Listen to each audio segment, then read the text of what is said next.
maingurura.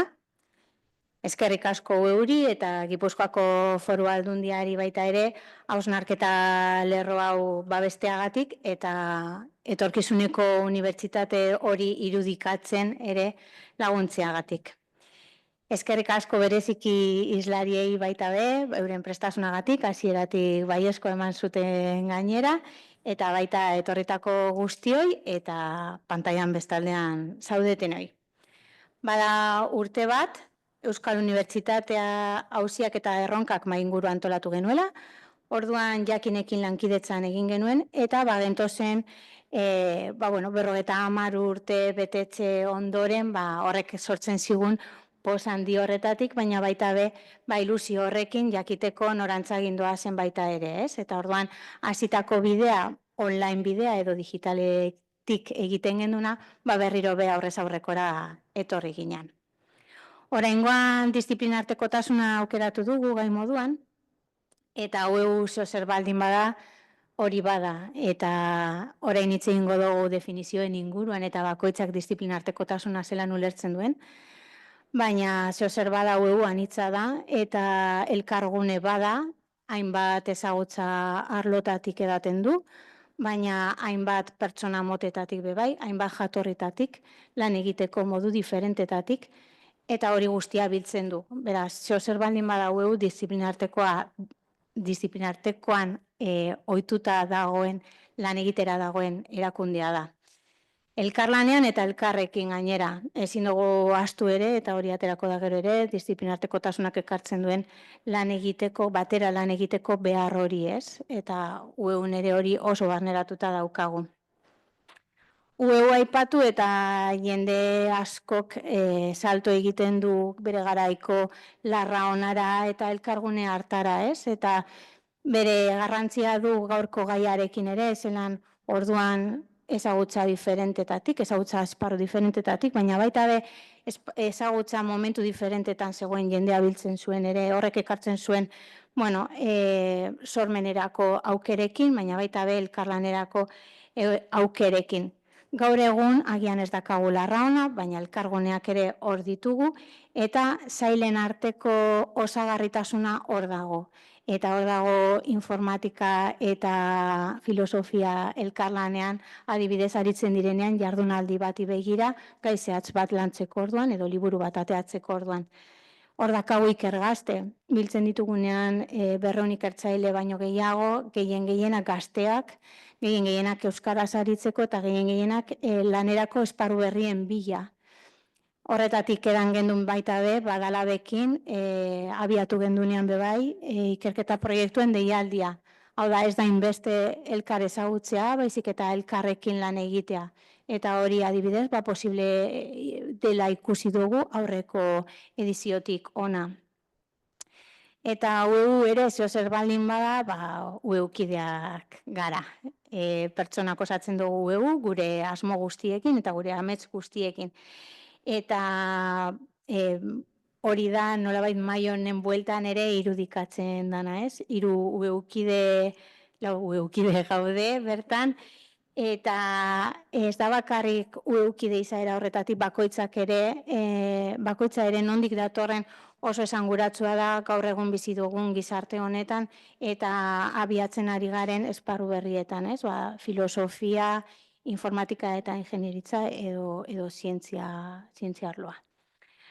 Beraz, eta gehiago luzatu barik aurkeztuko ditut, ze ja behin esan da euren ezagutza eremuak zeintzu diren, lehenik eta behin Arantza Lezabal Roteta aurkeztuko dut, bera pasaitarra da, baina urdulistarra adopzioz, biologia zientzietan doktorea, egun EHUko irakaslea eta ikertzailea, Fisioklima agrososte ikerketa talde multidisciplinarreko taldekidea eta agrobiodibertsitatea kontserbatzeko eta landa ingurunearen iraunkortasuna bermatzeko estrategien azterketa ikerketa lerroaren arduraduna. Baita be, biodibertsitate funtzionamendu eta ekosistemen gestioa doktorego programaren koordinatzailea bada. Eta ueukidea, baina gainera ueuko talderagileko kidea da eta bertako ikerketa arduraduna. Ongi etorri, Arantza. Olatzar Belaitz Gallego, ere dugu gurekin, Errenteriarra, informatikan doktorea, Egun EHUko irakaslea eta ikertzailea, adimen artifiziala osasunean eta ikasketa automatikoko eredu esplikagarriak eta bidezkoak lantzen dituen aldapa taldeko zuzendarikidea da, EHUko ikerkuntza batzordeko kidea da, eta emakumeak informatika ingenieritzan eta emakumeak zientzian taldetako kidea. UEUko informatika saileko sailburua izan da urteetan, baina azken aldian Ikergazte Kongresuko koordinatzaileak edo koordinazioak hartzen dio lanik eta handiena UEUri dagokionez. Ongi etorri olatz. Eta jomentzak atorre dakagu nigandik urrunen, Galdakaoztarra, giza zientzietan graduatua eta filosofian doktorea, egun Mondragoneko Unibertsitateko irakaslea eta ikertzailea, Euskal pentsamendua, kultura eta ondarearen arloak lantzen ditu bere ikerketa eremuan, bere argitalpenetan, Wikipedia, poesia, hezkuntza edo heriotzari buruzko aipamenak aurkitu ditzakegularik. Oin bertan, UEUko filosofia saileko sailburua da baita be. Ongitorri zuri ere, Jon. Eta asteagatik, eta nunbaitetik asteagatik, eta hain zuzen ere hori da, orain bildu garenean atea zaigun lehenengo galdera, zer ulertzen dugun disiplinartekotasunarekin. Lehenengo bilaketa batean, eta bilaketa azkarra eta Euskal Wikipediari egin behar diogu referentzia, disiplinartekotasuna, disiplina akademiko desberdin asko erabiltzen dituen jakintzagaia dela esaten du, baina labur gelditzen zaigula iruditzen zitzaigun. Ingelesez ere emategu alango adiera gehigarri bat, disiplina akademikoen edo pentsamendu eskolen arteko muga tradizionalak gainditzen dituen antolakuntza unitatea dela, dino. Behar eta lanbide berriak sortzen diren heinean. Orduan hori beste parametro batzuk ere ja jartzen ditu mahai gainean. Orduan, hasiko naiz Arantzarekin lehenik eta behin, eta zer ulertzen dugu disiplinartekotasunarekin, eta zer ulertzen duzuzuk disiplinartekotasunaz lan egiteko aukeretatik. Lehenik eta behin eskerrik asko, mahai inguru honetara gonbidatzeagatik, eta bereziki oso gai garrantzitsua irutzen zaidalako. Zuk egin didazun galdera, nik lehenik eta behin disiplinartekotasun hitza baino, disiplinari jarriko nizkioke aurrizki desberdinak. Ze pixkat arduratu naiz, begiratzeaz, disiplina ugarirekin lan egiteko moduak zeintzuk diren, eta topatu ditut behintzat 3 termino desberdin, bai? Eta badauzka, eta nik uste garrantzitsua dela hortik abiatzea terminoiek argitzea. Alde batetik topatu dut multidisiplinaritatea. Euskeraz disiplina anitza edo horrela itzulia ikusi dut. Bestetik topatu dut interdisiplinaritatea eta bestetik transdisiplinaritatea edo baita ere ikerketa konvergentea edo ikusi dut idatzia, bai? Orduan, desberdintasunak nabarmenak dira eta batez ere gaur egun ikerketan zertan ari garen edo zer den sustatu nahi dugun ongi ulertzeko nire ustez terminologia hau argitzea beharrezkoa da, bai? Orduan, multidisiplinaritatez ulertzen da helburu bera, hau da, amankomunean dagoen helburu bat, disiplina desberdinetatik aztertzea, baina bakoitzak bere bidetik. Bakoitzak bere metodoa erabiliz, bere lan ohiturak erabiliz, bere kontzeptuak aplikatuz, baina nolabait izango litzateke helburu bat lantzeko modu edo metodologia aditibo bat. Gehitzen dira disiplina desberdinak eta beti disiplina bakarretik baino ikuspegi orokorrago bat lortzen da. Hurrengo pausua izango litzateke interdisiplinaritatea. Inter horrek ja inplikatzen du interakzio bat. Horrek esan nahi du helburu bera aztertzen dela, baino gainera disiplinen arteko metodologiak ere nahasten direla. Eta adosten dela metodologia bera helburu hori lantzeko. Baina ja, metodologi mailan, terminoetan aztertzen dugun horretan interakzio bat dago. Eta hori salto kualitatibo ikaragarria da. Ze geroxeago segurazki aipatuko dugun bezala, arazoetako bada, disiplina desberdinen artean lantzen dugunean, askotan ez dugu elkar ulertzen. Termino bera desberdin ulertzen dugulako, eta lehenengo pausua izaten da, interdisciplinaritate batetara jo behar dugu, gaur egun ditugun arazo konplexuei konponbide egoki bat emateko. Baina, argi daukagu interakzionatu behar dugula, baina lehenik eta behin elkar ulertu behar dugu interakzio horretan, bai? Eta azkenik, hurrengo urratsa izango litzateke transdisciplinaritatea, eta kasu honetan inplikatzen du ez bakarrik akademia, disiplinak, baizik arazo konplexu horretan inplikatuta dauden eragile, aktore, hau da, gizartea ere inplikatzen denean, eta interakzio hori gizartearekin ere bilatzen denean. Izango litzateke ikuspegi holistiko bat, esango gendukena. Guztiz integratzailea, eta oso arazo konplexuei aurre egiteko behar-beharrezkoa izango litzateken. Azken finean, guk interdisciplinaritate batetan nolabait arazo bati aurre egin ditzaiokegu, baina arazo horren konponbidea gizartea inplikatzen badu, eta gizartea ez badugu kontutan hartu arazo hori nolabait arazo hori aurre egiteko, behar bada ematen zaion konponbidea bidera ezina gerta daiteke. Bai? Orduan, pixka daude, kontzeptu desberdinak eta lan egiteko orduan inplikazio zuzenak badituena. Bai? Eta nik uste terminologia aberats hori edo matiz horiek dituen terminologia hau erabiltzea beharrezkoa dela. Gauzak hobeto ulertzeko eta zertaz ari garen hobeto ulertzeko. Bale, orduan disiplinartekotasuna kokatzen dugu erdiko horretan, ez? Ez da anitza, baina da disiplinartekotasun elkargune hori, ez? Eta apurbet elkar ulertzeko eta interakzio hori emango duen, eremu hori izango litzateke disiplinartekotasuna. Eta gero ja hurrengo urratsen eta gizarte implikatuz transdisciplinaritatea. Jon, eta zuri iruditzen zaizu, ze hau agertzen da implizituki definizioan, ez? Elkargune horrena, eta apurbet dana bilduko gaituena, eta interakzio horiek emango dituena. Osea, ze punturaino gaude momentu horretan, ez? Inkluso hiru termino diferente dauzkagu, lan egiteko hiru modu, baina zenbaterainoko garatu dugu hori. Gaitasun hori elkargunerako edo. Horri erantzun baino lehen, behar bada igual, Arantzarekin erabat ados egonda, igual, ingo dituzke matiz txikitxo batzuk pizkatzu bat lan, aberasteko, aipatu duzuna, graduazio hori, ez da?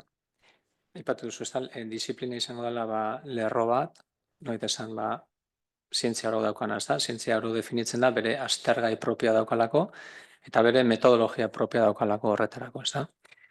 Duan, karo, multidisciplinaritatea ari garenean, izan dezakegu ikergai berbera, baina nola izan aztertzeko modu ezberdinak eta teknika ezberdinak, ez da.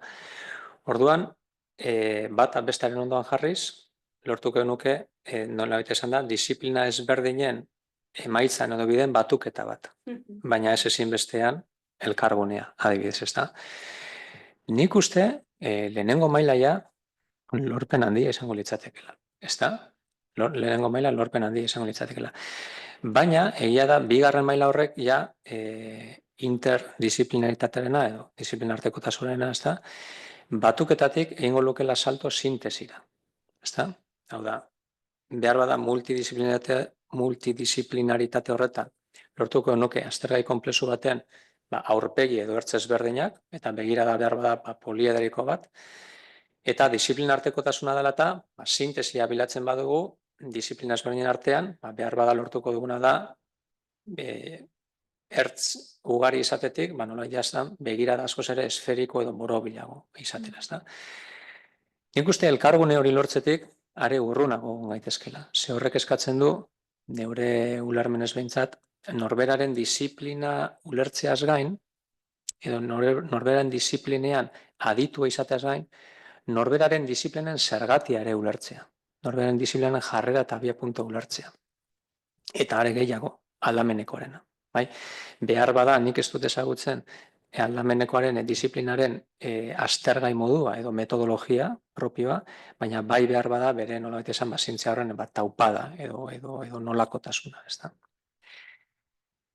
Nik uste dut aski urrun egon gaitezkela horretatik, oso konplexua delako. Bai, hurbilpen handia, hau da, nolait esan, irekidura handia behar du, lehenengo eta behin norberak bere oinarriak ondo ezagutzeko, ez bakarrik bere teknikak, baizik eta bere tekniken izaera eta nolakotasuna, eta are gehiago aldamenekoaren, ezta? Baina uste dut, benetan, desiragarri izan daitekela eta horretara jo beharko genukela, ezta? Eta honekin lotuta, uste dut igual egin daitekela beste matiz bat transdisiplinaritate horri dagokionez. Eta da, eta Arantza esan duzu baita ere, integratu egingo genituzkela ikerketan, baita ere behar bada, ikerketan beran diran agenteak, ez da. Niretzat hori, bada nolabait esan, helmen edo gaitasun handiko lorpen bat, ez da, edo jarrera oso egoki bat. Baina behar bada igual egin lezake talka aurretik esan dugunarekin, hau da, disiplinaren bidea eta izaera ondo ezagutu behar dira. Are gehiago bere abia puntua, are gehiago beste disiplina batzuena. Baina horretan guztian jartzen badugu adibidez gizarte zabala, eta oso desiragarria izango da bere ahotsa jasotzea eta bere implikazioa jasotzea, baina behar bada ikerketan sar genezake metodologia propio bat, edo hizkuntza propio bat, edo teknika propio bat ez daukan eragile bat. Eta horrek eramaten gaitu bai zientziatik errealitatera, baina behar bada igual baita ere zientziak daukan zorroztasun edo gaitasun zehatz horretatik behar bada igual errenka egitea, ez?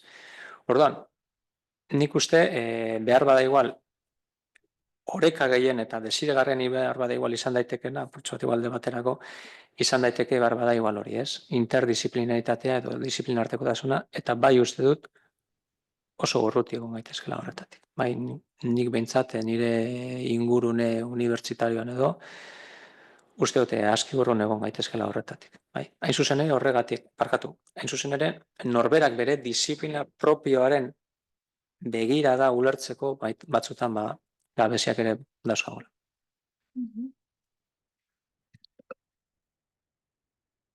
Agian ez da transdisciplinaritatea. Ja kosta egiten zaila. Eso es superando, horretara etorri gara. Bai, ointxe esango izu zergatik matiza den garrantzitsuan erostez, Bueno, azaldu orain. Ez, eske, adibide oso garbi bat jarriko dizuet. Nik urteak daramatzat mendiko hartzantzarekin, eta nolabait, mendiko hartzantza eta orokorrean landa eremuko jardueraren iraunkortasuna aztertzen. Eta zorionez, esan dezaket, interdisciplinaritatean ari garela, bai ala bai, ari naiz ingurune ekonomistekin, ari naiz elikadura kalitatea eta segurtasuna aztertzen duten biokimikariekin, eta gu ari gara pixka bat alde ekologikotik, ezta? Eta ari gara ja sortzen indikatzaile berriak nahasten dituenak jakintza arlo edo disiplina horietako aldagaiak, hau da, indikatzaile algoritmoak ematen duten emaitzetan ja uztartzen direnak, konbinatzen direnak 3 disiplinetako aldagaiak, bai? Eta hor gaude oso emozionatuta, ze interesgarria, baina badut lagun bat, artzaina dena, Pirineotan, eta abuztuan beti bisitatzen dut, eta esaten dit, zuek ikerlariak etzeate enteratzen, ze arazo ditugun benetan hartzaiek. Klaro, hoi entzuten dezu, eta esaten dezu, ostras, zertan aigea? Ez? Aigea lagundu nahian sektore bati, eta sektoreko pertsona horrek esaten dit, ez gehala ezertaz enteratzen ari. Orduan, horrek benetan, kezkagarria irutzen zaidan egoera batetara ematen hau, eta orduan, ja, ikusten dut interdisciplinaritateakin ere motza egeala gehatzen.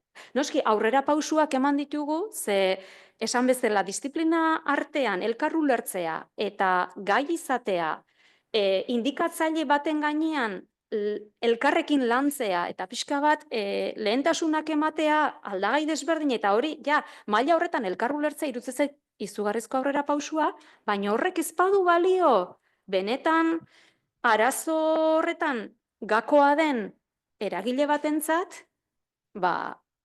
gehatzen zara pixka bat deskolokatuta erabat, ez? Horregatik, helburua da trans, zalantzari gabe, bai? Pausuka, baina ikusten detena da ezinbestean, ez da gauza bat ere irutzen zaitena aukera dugula bat, ez, eske helburua da trans. Bai, agian lotuta dago, hasieran esaten genuen bai, gaur egun bizi dugun, bueno, edo beti izan da konplexua gure gizartea, ez? Eta gure bizimodua eta gure ingurunea, eta agian orain konturatzen gara konplexutasun horretaz, ez? Eta ze beharrezkoa den, horren gaineko begirada izatea, bai, konplexua eta alderdi askotatik, ez? Eta justo landa ingurunearena da bat, baina oso hurbil dakagu COVID-arekin pasatakoa, ezala bakarrik osasun arazo bat, ez? Hore, pedagogoak ere egon ziren, ekonomilariak, soziologoak, filosofoak, alde teknologikotik ere, ze konplexua izan zen horren aurrean eman beharreko erantzuna edo klima larrialdikoa edo anala. Bide horretatik, olatz, claro, azkenean, teknologiak ere sekulango iraultza ekarri du esparru guztietan eta espazio guztietara, ez?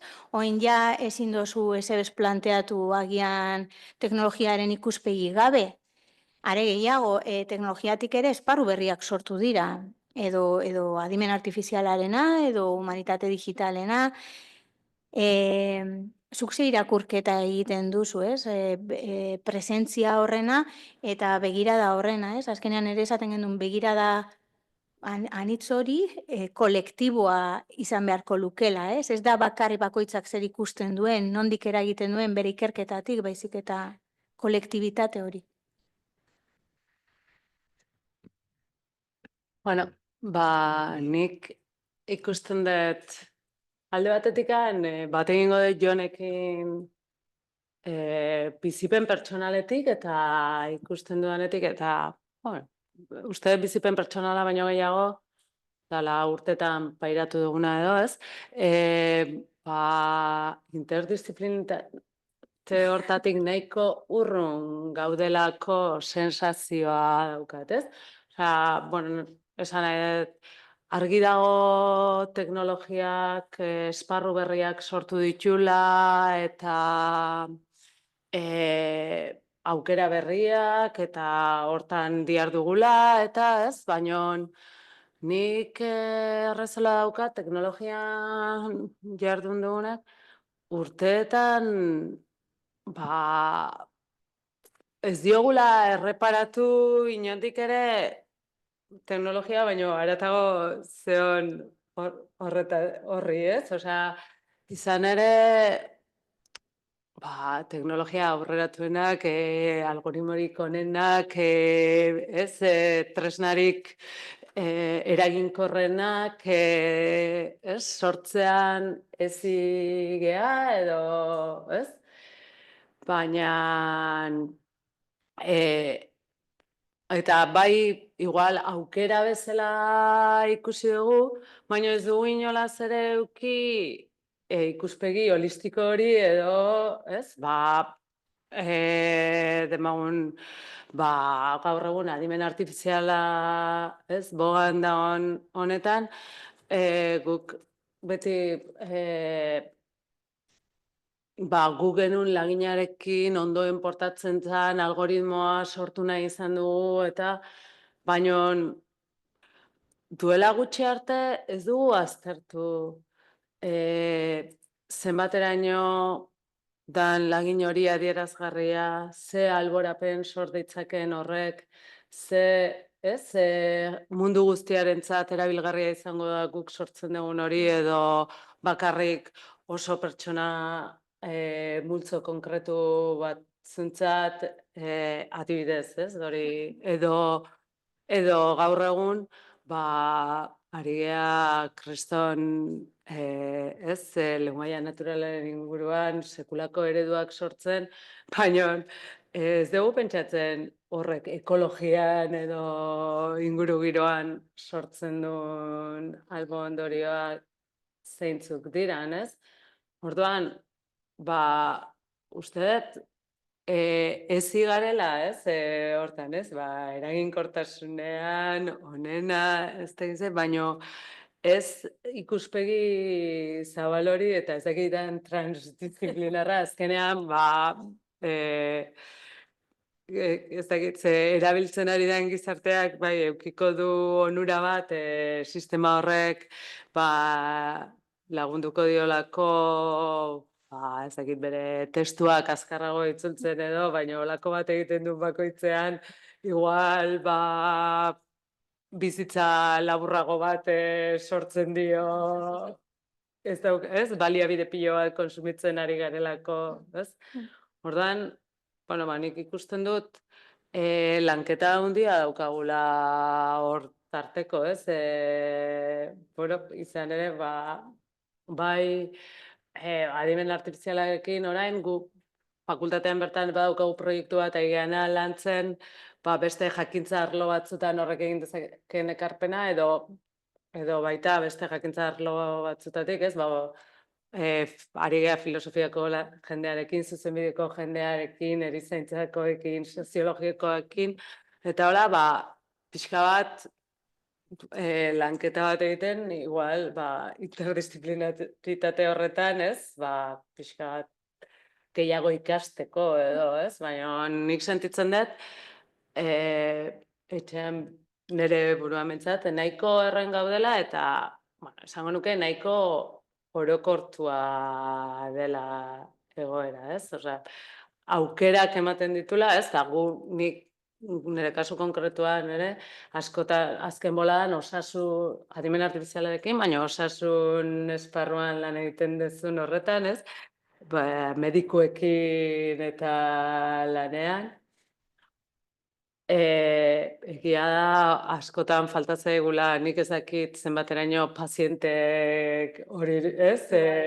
Pazienten onurarako edo baden edo ez den, ez? Eta hortikan ezakit trans horretan gauden, baina bai komunikatzeko modua edo hizketa komun bat jartzeko edo elkar ulertzeko modua ez da erreza askotan, ez? Bakoitza oso ohituta gaude gure hizkuntza hortan hitz egitea. Eta, bueno, nik uste dut tradizioak eraman gaitula espezializaziora eta igual ahalegin gutxi egitera edo oro har, komunikatzea publiko zabalago bati edo, ez? Eta, bueno, zentzu hortan, uste dut guai, ez, ikergazten adibidez, sekulako ekarpena egiten dela hortan, edo, ez, bintzat komunikazio bat hasten baldin bada, gero hortikan aurrera elkar ulertzea eta, ez, elkarrekin lan egiteko bidea jartzea errazagoa izango da, no? Bai, apure horretara ni joan justo, ez? Gero eta ikasketetan gero eta espezializatuagoa dira egiten ditugun ikasketak. Aukeratzen zoiaz, eta hasten dara natur zientzietatik, ez? Azkenean amaitzen da, hori, landa inguruneko eta espezialista zara horretan. Ordan alde batetik bizi dugu hori eta beste txanponaren beste aldean, gero eta kontzienteago gara arazo hori edo ezagutza sortzeko behar horretatik zeozer falta zaigula eta ez dela bakarrik hori ikertuko duguna, ez? Nire galdera izango litzake hori, ez? Ikergazte aipatu duzu, baina unibertsitateak berak ere ze mekanismo dauzka, ze jarri dezake martxan, ze aukerak ditugu elkargune horiek bilatzeko, baina baita be, momentu batetik, oso espezializatua diren lerro horietatik ere ateatzeko. Ia zeozer izan behar dan ja ikasketetatik hasten dena, agian beste buelta bat eskatzen duena, edo eskatzen duena unibertsitateko komunitatea ere beste modu batera antolatzea. Jon, zure txanda. Bueno, a ver, nik uste dut unibertsitate eredu berri batek beharko lukena lehenengo eta behin da orain arte ezagutzen dugun arnasarekin konparatuta, ez da oso premiazkoa eta bere errimarekin konparatuta, oso arnaz luzeagoko begirada bat edo izaera bat, bai? Eta nik uste dut, gakotako bat izan daitekela, pizkatxote olatzek esan duen gauzetako bati helduz, zelan ez da, norbere disiplinak ez da, eramaten gaituen askotan jakin gabe, espezializazioa edo gure teknikak edo gure baliabideak edo gure teknologia edo, eta azkenean behar bada igual begibistatik galtzen dugula beste zerbait, ez da. Edo arantzazuk esan duzu, ez da, zelan gero hartzainari galdetzen diozu eta hartzainak esaten dizu, baina ikergaia begibistatik galdu duzu, edo, ez? Enteratzen. Bai. Orduan, nik uste dut hemen egin behar direla galdera batzuk, eta da ezagutzen ditugunak. Zer aztertu behar dan, zergaitik eta zertara. Bai? Baina horiek erantzun daitezke norberan disiplinatik, edo beste disiplina zientifiko batzutatik, baina galdera horiek ez dira erantzuten berdin, beste barik, alde humano batetik. Edo alde sozial batetik, edo inkluso alde existentzial edo filosofoko batetik, ez da. Ni ziur nago Arantza, azterketa horretan, nolait esan, aztergaia edo ikergaia berbera zela, hartzainak eta zuek zeneukatena buruan, baina batek behar bada egiten zuen disiplinatik erantzun, eta beste batek lanbidetik edo bere kulturatik, eta batak ez du bestea zestatzen, ez da. Hain zuzen ere, osagarritu egin behar dira. Orduan, gure unibertsitatea horretara doa, nik uste dut baietz, ez da. Edo behintzat joango da gero eta gehiago, eta are gehiago uste dute behar bada UEU izango dela horretan, behar bada punta-punterengo, bai. Nik uste dut datozen urteetan ja badatorrela unibertsitatearen nolait esan beste berrikuntza bat edo, eta izango da bere erabilgarritasuna edo bere balioa daukan inpaktu sozialaren araberaren neurtuko dela. Ez bakarrik, ez dakize aurkikuntza edo ez dakize zera, baizik eta dagoen tokian komunitate hori egiten dion ekarpen berezia, bere espaldin bada herrigintzarako, behintzat bere gizarte gintzarako, ez da. Eta hain zuzen ere horrek behar du, herria edo behar bada gizartea unibertsitate mailara eramatea. Horrek eskatzen du beste taupada bat, beste mota bateko arnaz bat, baina nik uste dut adibez, UEU horretan bere martxa oso honean joan daitekela. Bai, nik uste dut unibertsitatea, gureak behintzat EHU, hori da hoberen ezautzen detena, oso egitura hermetiko bat dauka, sailak antolatuta daude jakintzarloka, gaur egun ikerketa taldeak, Eusko Jaurlaritzako ikerketa talde egonkortuetan sail desberdinetako pertsonak ari gara hasten, baina askotan bulegoak banatzen dira espazioaren banaketa izugarri konplexua eta konfliktiboa izaten da, eta da sail honek dauzka ez dakiz zenbat espazio, jakintzarloak zati 3, ez dakiz zer orduan, jarraitzen du izaten funtzionamentuak oso hermetikoa, zaila, gainera traiektoriak, historiak, kriston pixua du, zu sartu zaitezke sail baten berriki, eta bertan hartzen diren erabakiak zurekiko benetan baldintzatuta daude sail horretan jakintzako horiek eduki dituzten gatazka, historia, orduan hori dauka gure unibertsitateak. Askotan gauzak aldatzea ia ezinezkoa izaten dela, bai? Guk gure departamentuan adibidez espazio banaketa da guda bat, eta nahi dezu beste erabatetara erabaki, eta ezinezkoa da, inork ez dizu beste erabatetara banatu dadin espazio, ez orduan, hasteko hori. Gero, egia da, ikerketa proiektuak eskatzen ditugunean, puntuak eta begiratzen duzu, eta disiplinartekotasuna plus bada gero eta gehiago baliodunak, bai? Orduan, nahita nahi ez, holako eskaintza bat egiten duzu, baina gero, paradogikoa da, ebaluazio batzordeetan daude jakintzarlo espezifikotako adituak. Orduan, ez dakizu non aurkeztu behar dezun, ze batzorderi aurkeztu behar diozun zure proiektua, ze esaten duzu, hau abeltzaintza da, baina eske abeltzaintzan aurkezten badet, egongo da animali ekoizpeneko aditua, eta nire proiektua ez doa hortaz. Baina biodibertsitatekoan aurkezten badet, esango diate, hau, neurtuko diate ekologoek, eta esan, hemen, orduan, inorentzako ez da egokia izango proiektu hori, eta gertatzen zaigu, penalizatuta gaudela, ze benetan, batzordeak ez dira multidisciplinarrak, eta hor arazo batekin egiten dugu talka. Eta unibertsitatera bueltatuta berriz ere, ateratzen ari diren irakasle laguntzaile plaza berrietan, badirudia epe oso laburrean jakintza arloak desagertuko direla. Eta dana izango da askoz orokorragoa, ze etortzen zaizkizun hautagaiak, ja ez dira jakintza arlo zehatz batekoak, daukate olako trajektoria popurri zabal bat, eta beraz, etorkizuna da, pixka bat, difuminatzea. Eta gurea esate baterako, nire adibidea jartzegatik, botanika, landare fisiologia, ekologia, oain dena izango da landare biologia. Eta ikasketa plana? Eta orduan, ulertzen joango gara urratsak ematen, baina egoerak alaxe eskatuko digulako, ze momentu honetan, ikusten dugu dagoen banaketa eta egitura oso zaharkituta momentu honetan traba bada, oztopo bada, gaur egungo egoerara egokitzeko. Eta adibizu egun, askoz malgutasun gehiago daukagu zentzu horretan. Egokitzapen hori askoz epe laburragoan egin dezakegu.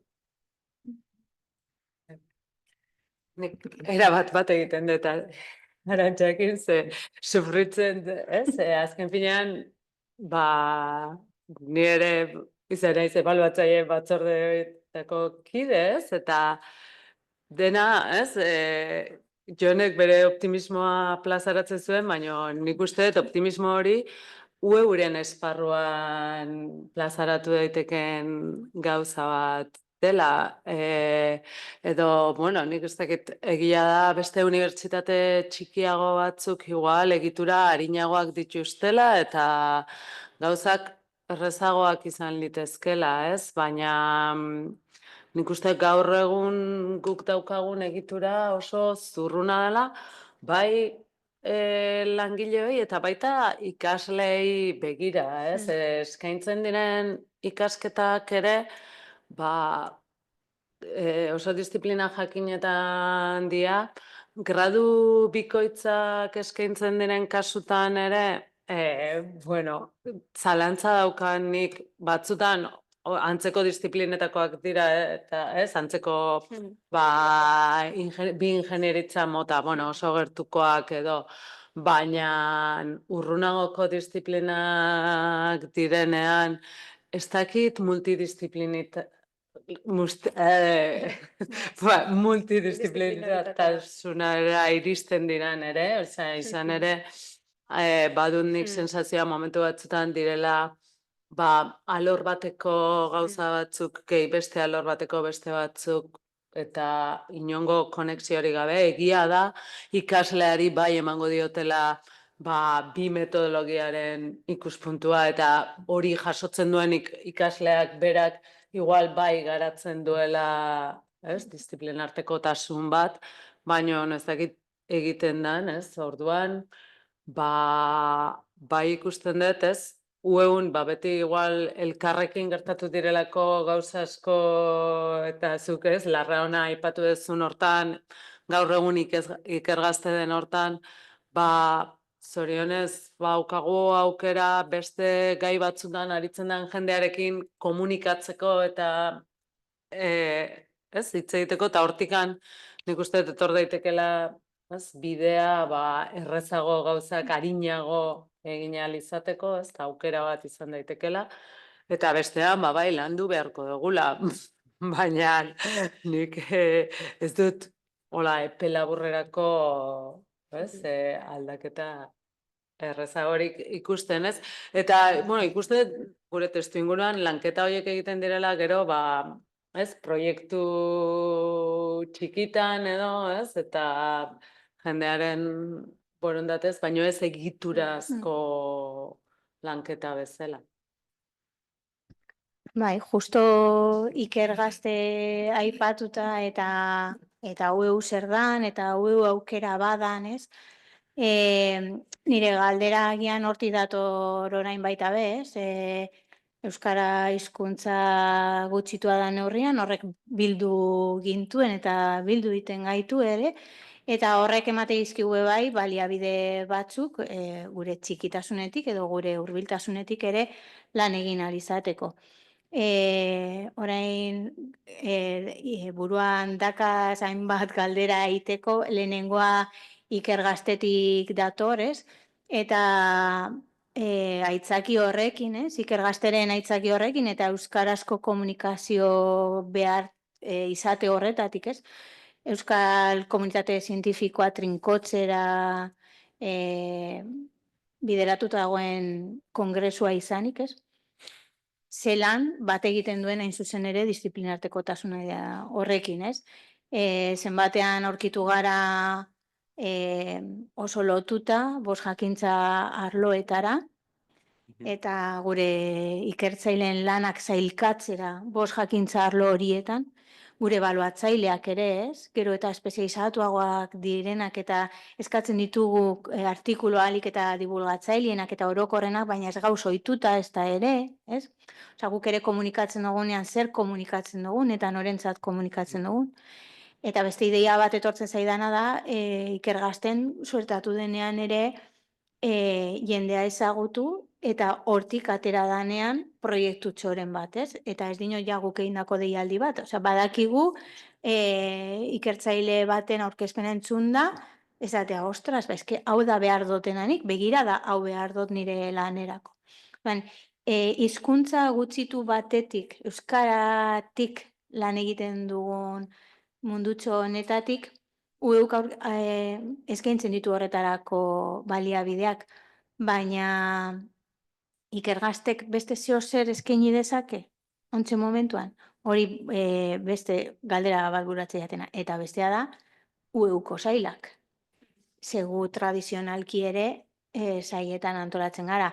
Batzuk, zelan esaten zuen talderagieko kide batek, gogorragoak eta beste batzuk ezain beste. Baina sailetan antolatzen gara. Orduan, UEU bera ere ni jarriko neuke lupa azpian, eta zelan egiten dugun lan, eta zer bilatzen dugun, Jonek aipatzen zuen, zergaitik eta zertarako Ikergazte bera, Ikergazten ateatzen ditugun deialdiak, eta bar, eta zelan antolatzen garen. Bueno, nik pizkatxo de bai arantzek irudikatutako kajoi estanko hori, eta hori bada, ez da errealitate zurrun hori. Baina, ekarrita pizkatxoate eurantza bebai, importantea da gauzak izendatzea, bai. Egia da, kajoi batzuk edo kontinente batzuk, edukiontzi batzuk diseinatzen direnean, arriskoa dago horietan sartzen ez dena, hori ez egoteko unibertsitatean, bai. Horretarako arriskoa dago. Baina izendatzeak ere bai importantzia dauka. Nik baten ere bai aipatu nuen eta hemen botagut beste adibide bat. Gure Euskal herriko lurraldean badago adibidez inon soziolinguistika agerian, soziolinguistika lantzen da, baina badago soziolinguistika sailik inon, UEU bakarri dago, bai?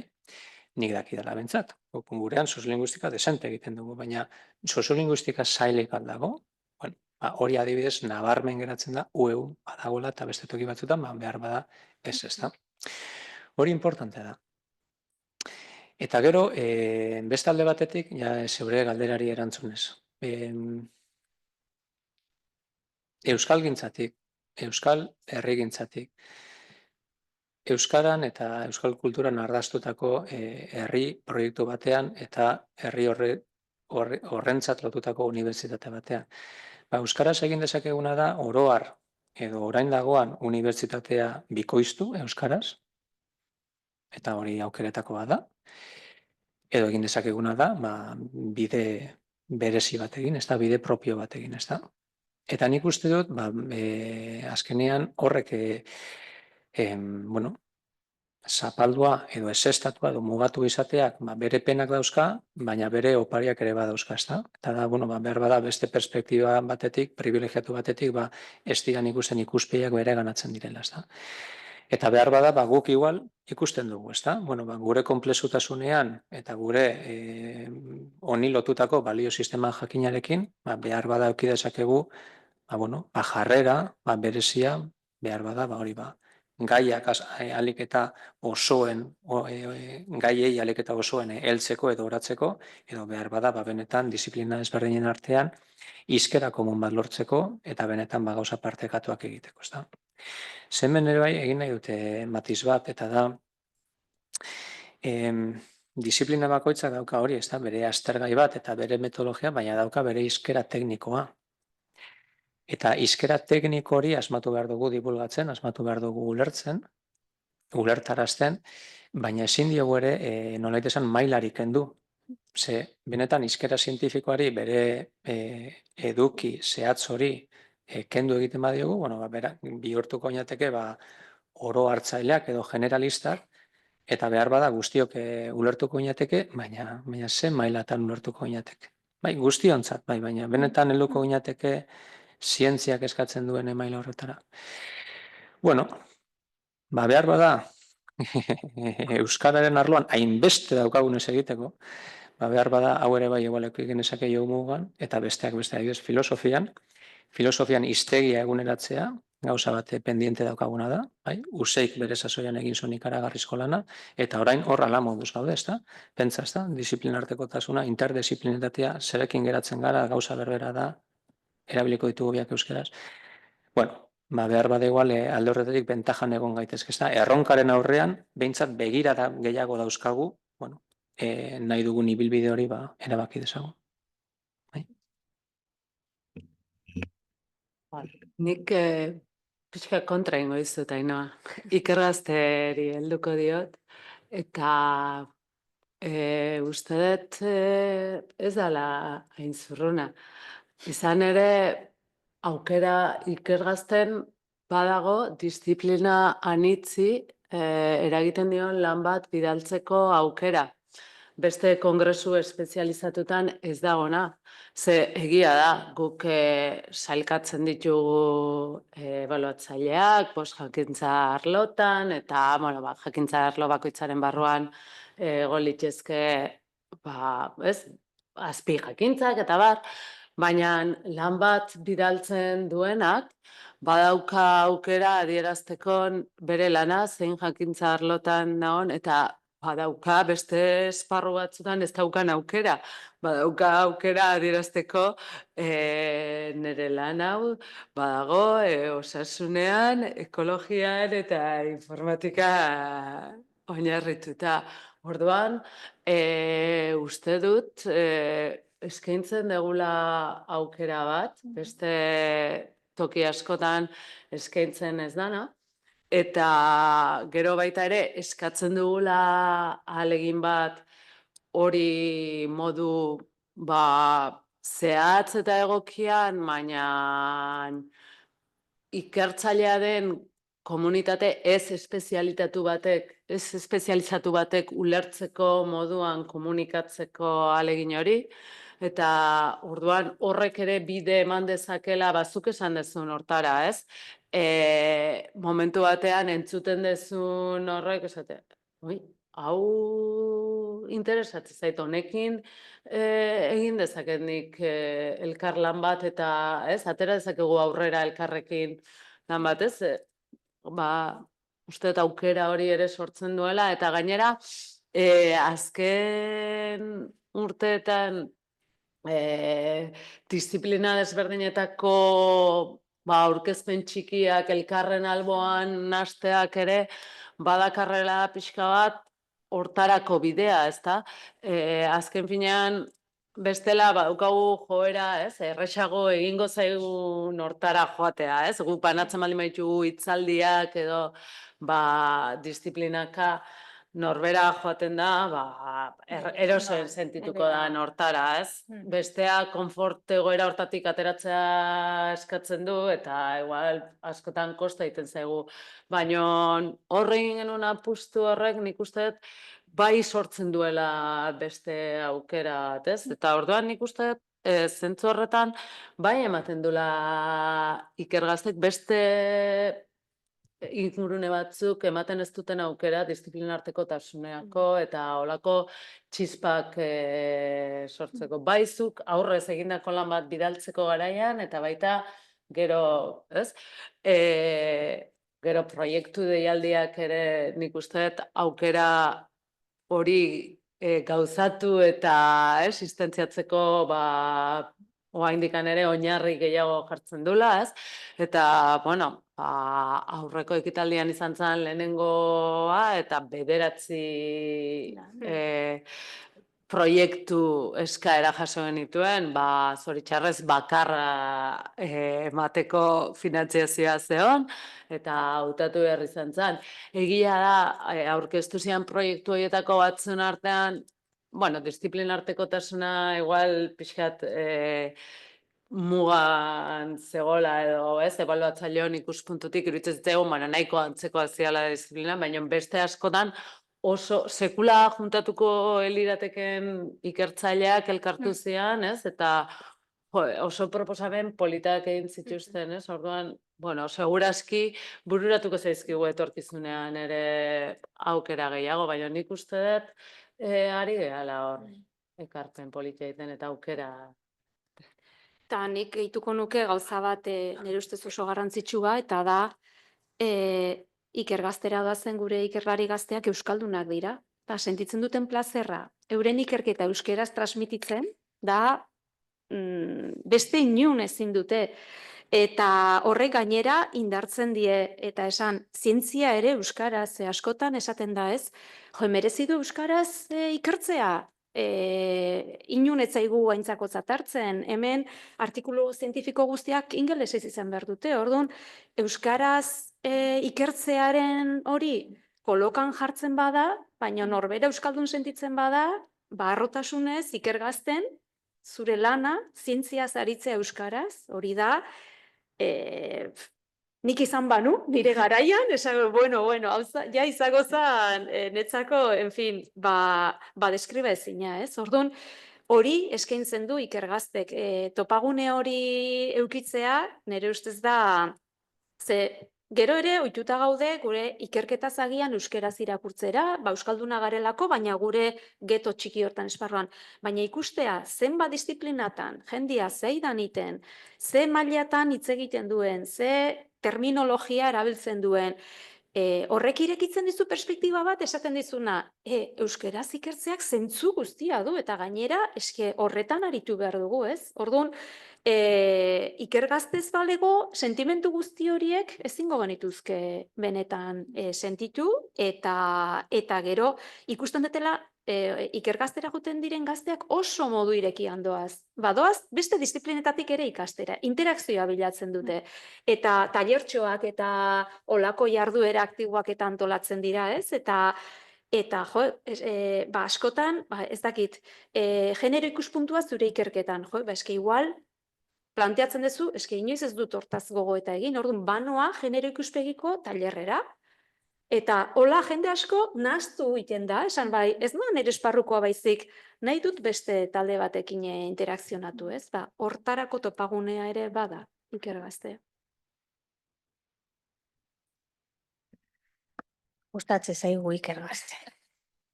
Hori Holanda, eta horrela izango da. Bai.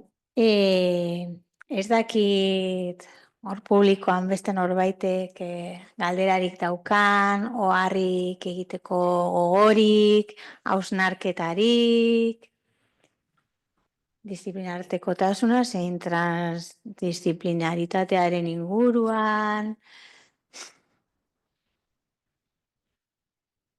Esan, Aitor.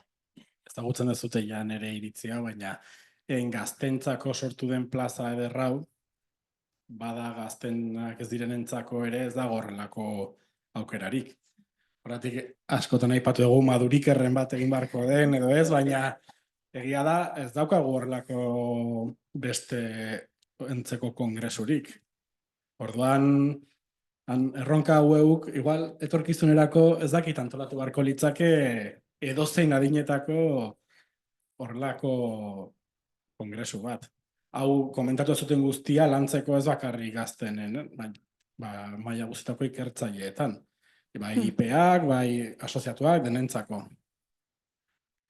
Eskerrik asko. Hasierara bueltatuz, oso interesgarria da eukitzea horrelango foroak ere, hain zuzen ere, pentsatzeko norantza joan nahi dugun eta egiteko be bai egoeren azterketa, ez? Hau barik ere ez ginuke pentsauko ze egoeratan gauden eta norantz jo nahi dugun eta edo behar ditugun elkargune gehiago edo behar ditugun beste ikerketa proiektu batzuk abian jarri, ez? Hori bultzatzeko benetan dakagun ikuspegi hori. Ez dakit zuek ze satelidakazuen horren inguruan. Nik bai galdetuko nizueke, ze ikergazte hor dago, aipatu dugu sailak, soziolinguistika sailarena izan daiteke bat, espazioetaz, ez? Hori ere ueun askotan hitz egin dugu, espazio fisikoek eurek zenbateraino ere markatzen duten, eta sortzea lango etxe bat non ez dagoen markaturik eta horrek ere suposatzen duena. Ez dakit epe ertain batera, eta ertaina, 3 urte, 3-5 urte. Euren baitan, ze hirurazari gainera, hirurazarete kide aktibo implikatuak, ez? Baina gai honen bueltan, eta izan leike kongresu bat antolatzea. Baina ze bururatzen zaizuen izan daitekeela euren ekarpena, eta ulertuta ere ueuk lan egiten duela unibertsitate guztiekin baita be, eta hor dagoela be bai eta euskal komunitateari, ez gizartea eta artzain hori ere hor egongo dira. Zer egin dezakegu, ez? 3-5 urtetan, ze proiektu mota, ze helburu markatu ditzazkegun gai honen inguruan, ueutik aurrera egiteko. Eta hemen ez dut emango hartu minutu bat, badozue edo... Nik hori madurik edo hori gustatu zait hori de. Edo ikerreldu, edo ez dakit, edo ikersar, edo... Horrela ez. Gogorregia. Tia, nik gauza bat esan bakarrik. Eta da gure txikitasunak ematen digun aukera hori, ez da. Unibertsitatea euskaraz egitea importantea da. Baina are gehiago da euskal unibertsitatea. Orduan, ueuk ikergazte egiten duenean, edo behar bada hemendik 3 urtera, 5 urtera, edo zeinentzako iker kongresu hori egiten duenean, zientzialariak izan gaitezke, bai, baina izan gara era berean igorle eta jasotzaile herri bat. Eta hori, ez dakit, ueu espada, aber nork eskaini dezakeen horrelako markorik, bai? Eta hori ez da plus bat, hori da plus edo ez dakit nahi zelan esan, ez da. Orduan, bueno, niri iruditzen zait hori ideia oso interesgarri bat, eta ueu ja berez daukan izaera eta testu inguruan, oso ederra egiteko. Nia enoa ikergaztera, ez da? Berba de bale, edo bai, edo horretara joan naiteke. Edo dako, ez da? Bai, gaztetasuna espirituarekin lutzen da, eta zainarekin hori badakin, ez da? Baina, bueno, bai, beste etapa batzuk, ez da? Nik esan nahi nizun ikergaztera entzule gisa joatea plazera dela, naiz eta ez zuk ezer aurkeztu saioak besteik.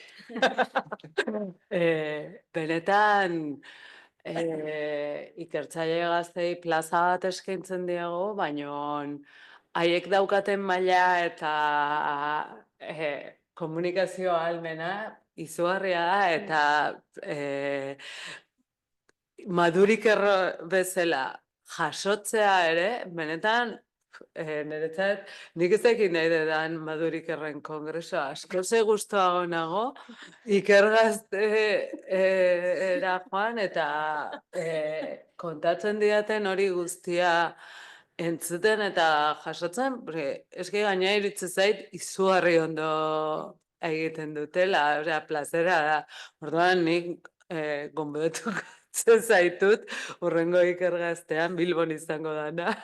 2025an entzule gisa etortzea aukera baldin badaukazu. Eta ez daukat minutu batean, ez daukat ideia magikorik, Ainhoa. Galdera, Ja.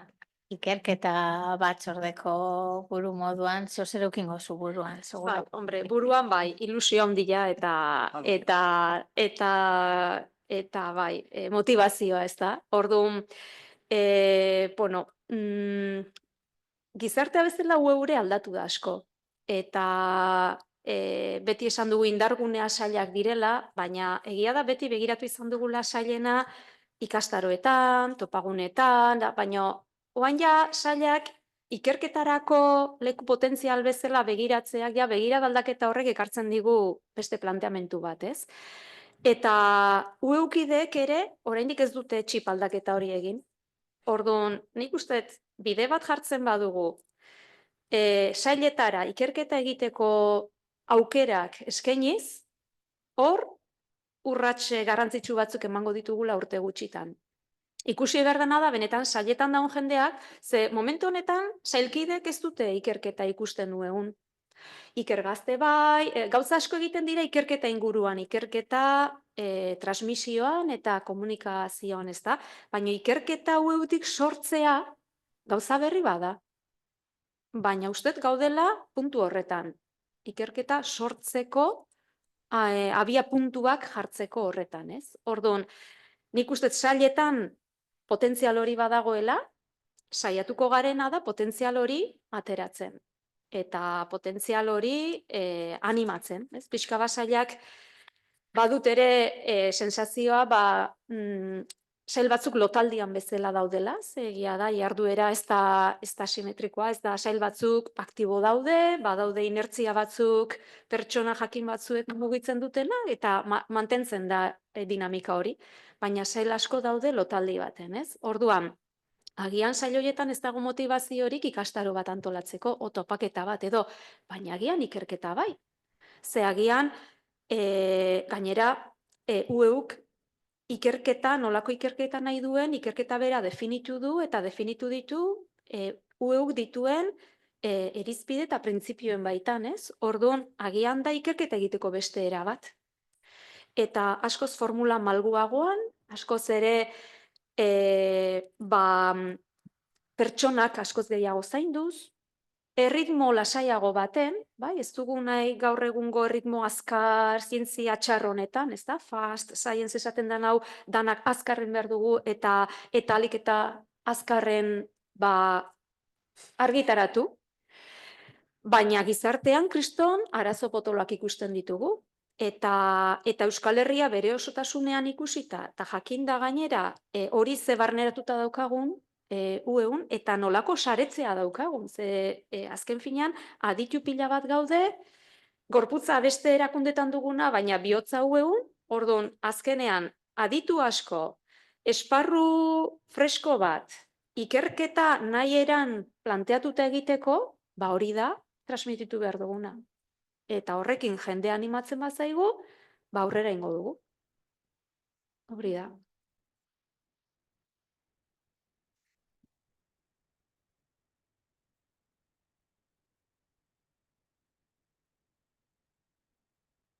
Bai, bueno, eskerrik asko denei hemen botatzen ari zareten idea zaparra den gaitik. Nik galdera bat daukat, uste zu izango zerala egokiera erantzuteko latz.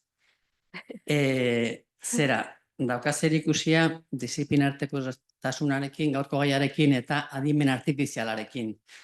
Eta galdera sortu zait gaur goizean, entzun dudalako albiste bat nahiko, en fin, potentea, irratian. Eta ezagutzen dezuen kasua, baina albiste bat da. Zera, kontua da, dutenez, estatuatuetan nerabe batek bere etxeko lanak egiteko galdera plazaratzen dio adimen artifiziala, ChatGPT suposatzen dit, ezta? Eta ez dut goratzen galdera, ez dakit esan duten ere, baina zentratu dira erantzunean. Eta erantzuna zan, galdera joan oso orokorra pertsonei buruz, eta erantzuna, jaso duen erantzuna nerabe horrek izan da, pertsonak, ia esango dizut, pertsonak egiten ari zarete kriston kaltea inguruneari, paisaiarentzat zerate oztopo bat, ekologikoki eta espezie bezala kriston kalta egiten ari zarete, naturari, ikuspegi guztietatik, eta tono horretan hainbat argudio, eman dizkio, eta bukatzeko esaten dio, egin behar dezuna da hil, nerabeari. Hori esan du nerabeak telebistan, eta egia omen da. Bueno, orduan, kristone zenuen ezagutzen orduan, ez? Kristona montatu da, zebe musikoak badirudi bat, erabat traumatuta gelditu zela, gaztetxoa esan, bueno, gaztetxoa, gaztea. Familiari kontatu, familiare, bueno, erabat asaldatuta, bera kontatu telebistan eta Googleek ofizialki erantzun omen du, nik kontaren ez, entzun dudan moduan, Googleek erantzun omen du, barkamena eskatuz nolabait, esan ez, akats bat izan dela. Ez dagoela guztiz prestatua eta batzutan adimen artifiziala akatsak egiten dituela. Orduan, ni nire erabateko ez jakintasunetik, eta hortik joan ere galdera, platz, edo Iñaki dena delakoa, edo noski, nik planteatzen nuen lehendabiziko gauza, planteatu ez, gura etorri zaidan lehendabiziko gauza, eta mantentzen duena da, ez dut uste akats bat izan denik. Segun ze iturrietatik edaten den, suposatzen eta erantzuna hori dela. Dira sistema sortzaileak, eta azkenean beraiek datu pila batetatik ikasi dute, eta kombinatzen dute, iragartzen dutena da hurrengo hitza, azkenean, orduan, kombinatzen dute, beraien iturrietan irakurri dituzten horiek, eta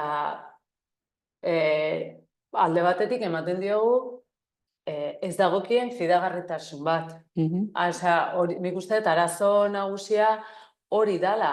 Jendeak sinisten du sistema horiek esaten dutena egia balitz bezala. Eta sistema horiek esaten dutena baliagarria da baldin eta zu gaian aditua baldin bazea, ez? Eta orduan, badakizu bereizten egia dana eta ez dana, eta orduan igual, sortu dizute testu bat modu erraz batean, eta gero ezabatzen duzu gezurra dena, ez dakit, ez? Adibidez, bururatze zait. Baina, azken finean, sistema horiek iragartzen dute hurrengo hitza, orduan, asmatzen dute, daukaten iturritik asmatzen dute. Eta arazoa da, ematen diogun erabileran. Ez da sistemaren akats bat izan dela, da erabilera akats bat. Bueno, ez dakit erabilera akats bat. Ez da erabilera akats bat. Nire galdera nagusia zen olatzen da, uste, erantzun diazula. Orduan ez dago inolako irizpide zientifikorik, da nolabait irizpide edo jokaera estatistiko hutsa asmatzen du hurrengo hitza eta kitxo. Más o menos, bueno. Igual hori izan da bakarrik abia puntua. Bueno, gainera, karo, justu entzun dut kopen, orduan, gogorra zan, albiste. Hitz egin da hori diziplinartasunaz, ChatGPT izan zenean buma duela urte eta piko, Gabonetan, afari lagunen artean, eta filosofia irakasleak instituto batean, eta ni kontatu nien, nola sortua zan, eta ze aukerak, eta ahmetu nindu ni alde teknikotik, eta berak esan zidan, baina, galderak egiten badezu, erantzun bakarra ez dago. Orduan, sortuko dira, GPT eskuindarrak, eskertarrean, marxistak, eta hori, egunkaria bezala. Ezagutza guztia ez da enziklopedikoa, Wikipedian nahiko bakea dago, Israelek brigada bat dauka enziklopedia zaintzen, eta hola, enziklopediatik ateratzen zarenean, eta arrisku oso larria da, adimen artifizial horiek oraindik ez dira errentabilizatzen, negozio baten bila joatea, ari dira bilatzen. Eta badago orain frogatuta dago Googleek okerrago funtzionatzen duela 6 urte baino, edo 8 urte baino. Nahita funtzionatzen du okerro, publizitate gehiago sartzeko. Adimen artifizial hauek hala egingo dute, baina beraiek provokatzen dute jakintxo gutza direla. Akatsak egiten dituztenean, ez dituzte akatsak ditzen, aluzinazioak ditzen Bai. dituzte. Hori super kuriosoa da, ikusi nuenean. Akatsari, oain da, aluzinazioak ditzen zaio. Badako, disiplinen artekotasuna oso importante. Bueno, eta pixka bat hori, ez? Azken finean horiek ez dira gizarte balioekin entrenatu edo, baizik eta estadistika hutsen, eta pixka bat lotzen da nik leheno aipatu dudanarekin, ez? Gu ez digaituzte asmatze tasa handiena daukan algoritmoa egiten, edo, ez? Baina ez du kontutan hartu, horrek eduki ditzakeen albondorioak, ez? Eta, bueno, ez, sistema hauen kasuan ere, nik uste dut ez dala argi hitz egiten benetan zer dian, ez? Eta horti dator jendeak ematen dion sinesgarritasuna, claro, eske, uste dut azkenean, atzean zer dagoen dakigunak, ematen diogula sinesgarritasun gutxien, ez? Edo, baina, eta horrekin ez dut esaten ez degula erabiltzen, edo batzutan ez dela lagungarria. Osea, Analitzateke nola dela argia diraztea zer dagoen zen eta estatistika dela, ez hau izango da lehenengoa.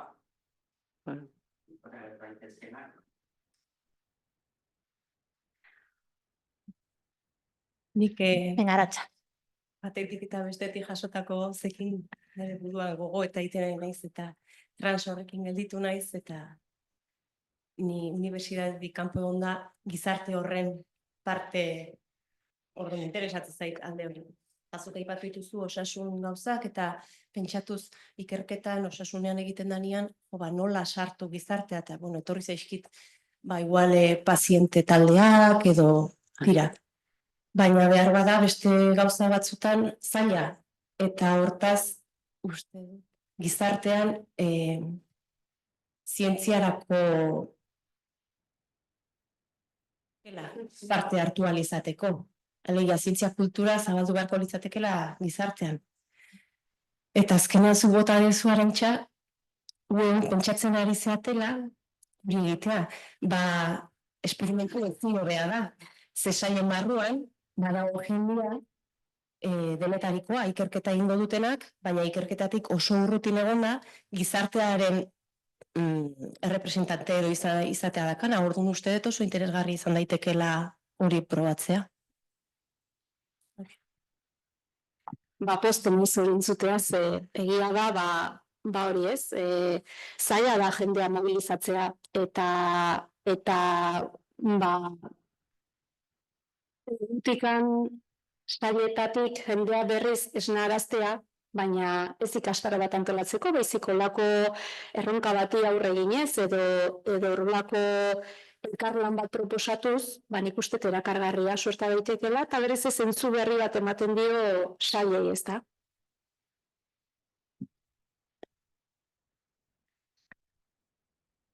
Ni banekin gelditzen naiz.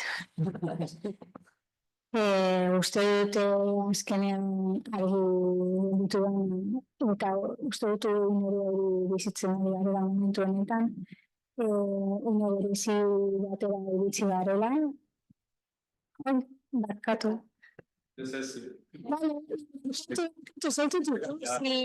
Zaitut ikusi. Oso luze joan daiteke gaia, eta pixka bat gauz bat beste. Nik faltan botzen dut unibertsitatez, bakarrik unibertsitatean. Batzeko azkeneko urtetan eta filon azkeneko urtetan badakizue, pixka bat kolpe bat jaso duela filosofiak orokorrean, Europa osoan, eta bereziki hemen ere bai, ez da. Ematen diren autoren artean, Euskaldun Berria esatua, Txillardegi, Azurmendiri buruz, eta nik faltan botzen dut, alde batetik, azaldu duzuen guztiarengatik, arlo bakoitzean, ez da, departamentuaren arriskua, parzialtasunaren arriskua, eta aipatzen duzue, gehi bakoitzearen eta bereak ematen duen guztia, hori adi infinitun landu daiteke, oso ongi dago, unibertsitatearen egitekoa da. Arazoan non dago, artekotasunaren. Ni uste dut, artekotasunean dagola. Ni hori ja, batxilergoan ere zatiketa dago. Eta nire ustez, errore monumentala da, ja, bada orduan nire ustez ohartzeko, memoria falta. Artekotasuna falta da batxilergoan.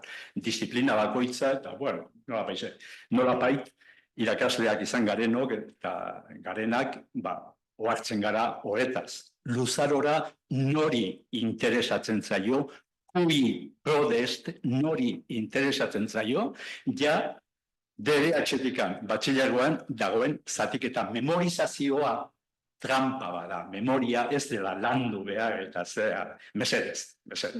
Memoria landu behar da. Eta ebaluazioak egiteko ere, ikuspegi sintetikoa historialdetikan nire ustez behar. Orduan, zer falta da filosofia aldetikan eta disiplina aldetikan, unibertsitatean eta irakaskuntzan, ikuspegi bateratzaileak, zabala, erekiak, ez itxila, ez totalitarioa izango dena, beraz, arrisku bat Hegelen filosofia izan da historian, idealismo, Alemaniako idealismoan, osotasun bat, arriskuan totalitatea mateo. Hori, Levinasek filosofian buelta eman zion, bai, totalite e infini. Arlo bakoitza, arlo zientifiko bakoitza da ad infinitum erekia lantzen. Esan duzuen bezen, hori egia da, hori begiriztekoa da, eta hori unibertsitateak egitekoa da. Zer falta da ikasle guztierentzako sintesi bat egitea, unibertsitatearik egin behar duena. Eta hori zerk egiten du?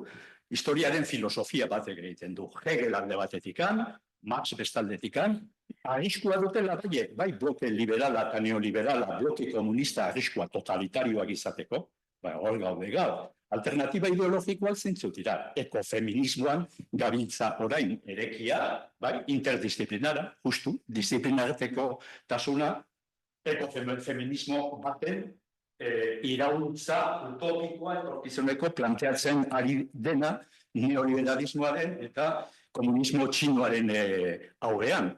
Baina ni uste dut ikasle bakoitzak eta unibertsitatean egiteko, ja galdera bezala, komentatzeko, ez ote zaizue, eta bereziki iretzako jon, pixkato disiplina artean eta unibertsitatean ez duk faltan somatzen pixka bat programan eta Habermas arte bazen, Marx ere ondo eman izan da, bakarrik gero hori ekonomisten lantzean eta arlo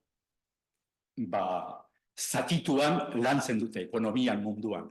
Baina baseko jendeak eta denak behar eguna da munduaren ikuspegi bat unibertsitateak eman beharko lukena eta momentu honetan ne ustez ematen ez duena. 4 autore aipatuko ditut. Hegel ne ustez eman beharko litzateke. Marx eman izan da, eta azkeneko urtetan Fukuyama, pixka bat blokeen eta austuran, Berlingo austuran eta historiaren amaieran. Gero, The Clash of Civilization, Huntingtonen teoria, unibertsoa pixka bat ulertzeko. Gero etorri dituk, azkenekoa inteligentzia artifizialarekin lotzeko, Harari dena da. Munduaren ikuspegi bateratua neoliberalismotikan eta planteatzen duna religio datalista, hau da, inteligentzia artifizialarena, Harariren teoria da, arrakasta izugarria izan duena mundean. Autore horiek ikusi behar dira unibertsitatean, nire ustez. Denak ikusi behar dute ikasle guztiak historiaren filosofiaren arloan eman behar da. Politika zientifiko batek, edozein lekuetan, eta bereziki hemen, nire ustez, hori asignatura, faltaren asignatura ikasleentzako eta bat, katera bezala, nik niretzako oso garria da,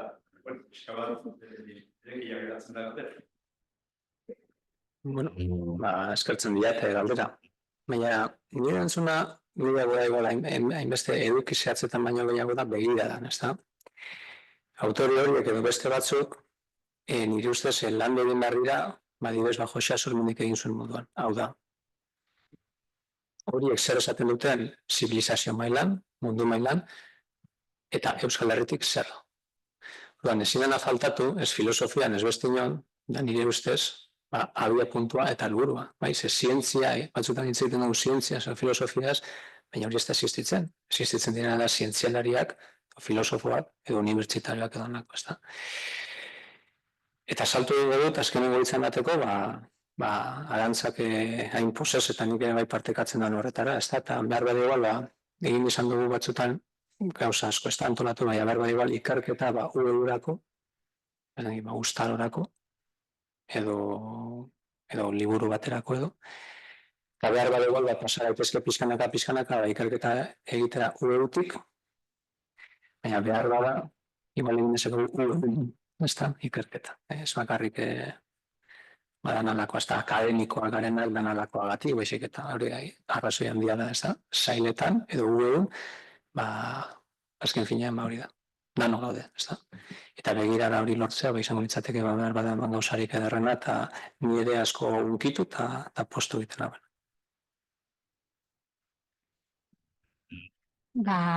Eskerrik asko, hitz horiengatik eta parte hartzea gaitik, justo hartu behar nuen hitza eta lotuta bebazan horren bidetik, ez? Eta aipatu diren kontu batzuk uste dut oso berezkoak ditugula eta berez etorriko direla, baina une berezi honetan eta paradigma aldaketa bat datorrela uneren ikuste dut argi dagoela,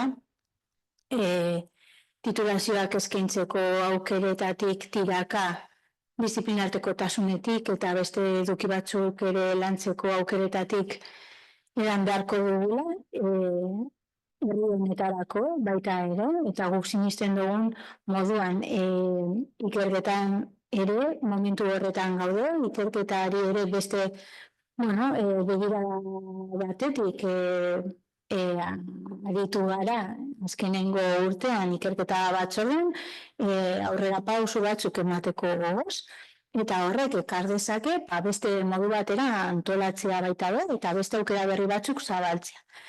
Eta lortuko neuke, ueuk 50 urte beteta ere, eta azten lanean bebai, igarotakoa eta etorri behar den horretaz pentsatzen, bere areto nagusian ere jartzen duen unibertsitate egiteko beste modu bat, ez? Eta proiektu horretan pentsatu ahal izatea, eta ez dut esango apurtzea, baizik eta sinesgarritasunetik ere, eta egin aldugun horretatik ere, pausoak ematea eta aurrera egitea, eta horretarako gauzen guztiek, ukideak eta ukide lagunak eta uko sare guztiak. Beraz, eskerrik asko Jon Olatz eta Arantza tartetxo hau eskaintzeagatik, oso bideo interesgarriak atea dira, uste dut benetatutako batzuei buelta eman beharko dizkiogula, eta etor daitezkela gauza berriak, hori tiraka, eta zuei etortzeagatik eta parte hartzeagatik. Eskerrik asko danoi.